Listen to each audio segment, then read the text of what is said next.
Morning, ma'am. Today we will first discuss about vacuum tubes. So there are two parts of diode. First, we have the anode, the positive part of the diode, and the cathode, which is the negative part. So the anode serves as the plate, and the cathode serves as the emitter of the electrons. There are two types of diode: the directly heated diode and the indirectly heated diode. So there are four kinds of vacuum tubes. First is we have the diode. Basically, sa diode nga ni, or in this kind of vacuum tubes, the only present plates are the anode and the cathode. That's why it is called as diode. Next is we have the triode.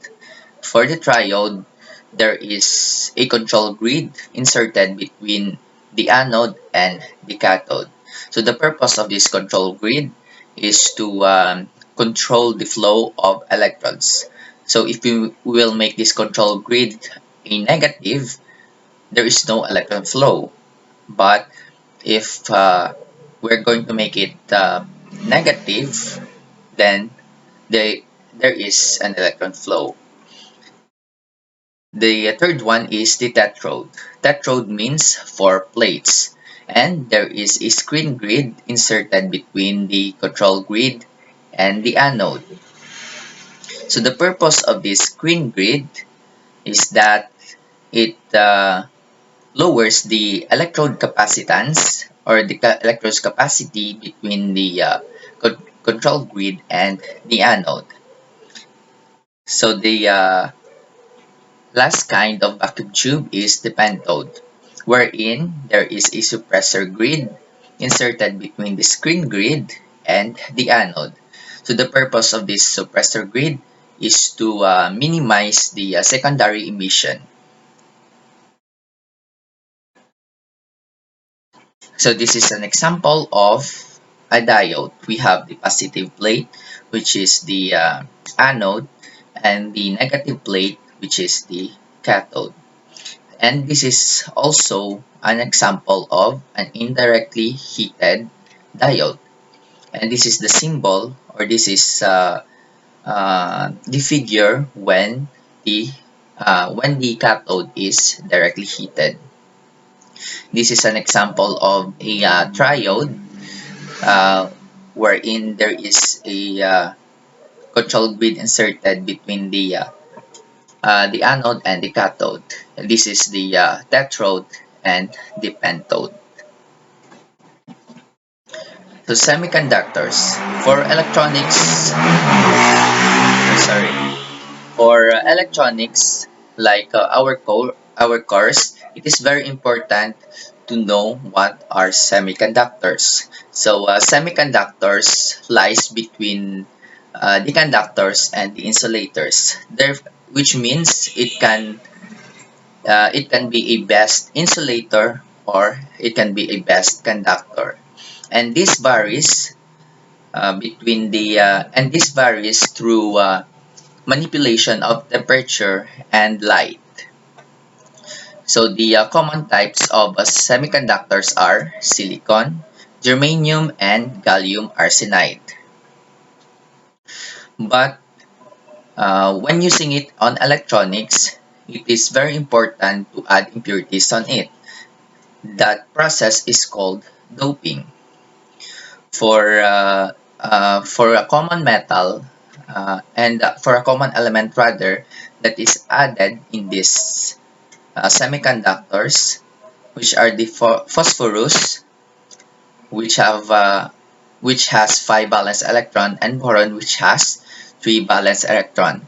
And these two types of impurities could create an extrinsic kind of semiconductors, wherein an intrinsic kind of semiconductors are pure semiconductors. For intrinsic semiconductors, we have two types, the p-type and the n-type. For the p-type, it is a result of doping coming from a certain semiconductor with an impurity of boron which has 3 valence electron. And the n-type is the result of a semiconductor having an impurity of phosphorus. For this kind of type, for the p-type, the majority carrier are the holes and the minority carrier are the electrons. For the n-type, the majority carrier are the electrons and the minority are the holes. We have the operating conditions. We have three: the no bias, forward bias, and the reverse bias.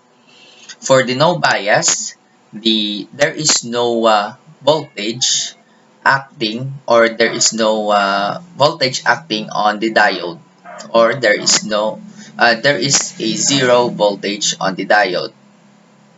For the forward bias, the diode is being short circuit, while on the reverse bias, the diode is being open.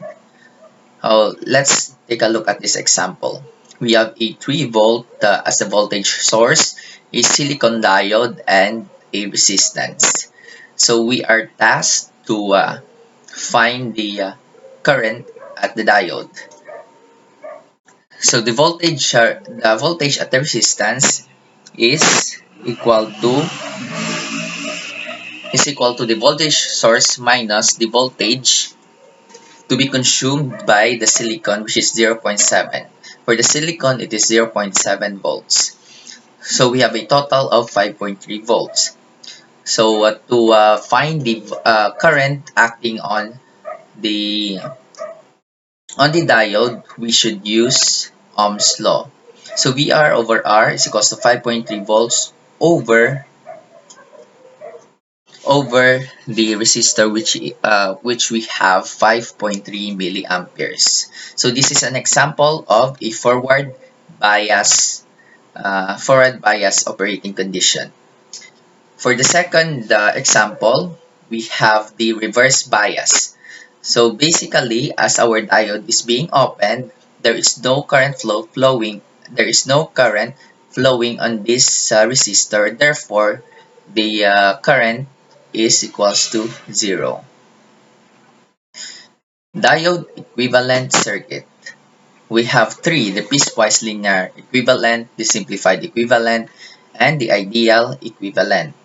For the figure A, this is an example of a piecewise linear equivalent wherein it has three components: the voltage of the diode to be consumed, plus its internal resistance, and the ideal diode. For the figure B, we only have the voltage of the diode and the figure ideal diode. And for the figure C, this is basically an ideal equivalent, which only components is ideal diode. Let's go for the series clippers. Series clippers, it clips the negative half cycle to 0, and the diode is in series with the source and the output voltage. For example, we have here the diode, the input voltage, and the resistance parallel to the parallel to the output voltage. So our input voltage at the positive half cycle, we have 25 volts. At the negative cycle, we have negative 30 volts. For the positive half cycle, output voltage is equals to input voltage, which is equals to V. At negative half cycle, V is equals to 0. It is because at negative half cycle, the current will flow from this side up to the negative part of the diode, which means that the diode becomes open. At the parallel clippers. Parallel clippers, diode is in parallel with the voltage source and the output voltage. It clips the positive half cycle. So for example, we have